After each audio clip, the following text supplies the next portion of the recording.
चहामध्ये नशा टाकून 3 पुजाऱ्यांनी अक्षता म्हात्रेवर अत्याचार केले व जाग आल्यावर तिनं प्रतिकार केला तर तिची हत्या करण्यात आली।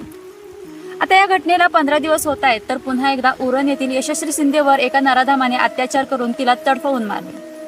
इतक्या निर्दयीपणे हे नराधम अपराध करतात की शब्दात वर्णन करता येत नाही।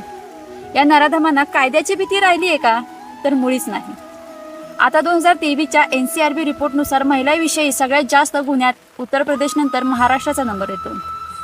Global women peace and security index या रिपोर्टनुसार 177 देशांच्या यादीत भारत हा 128 क्रमांकावर येतो।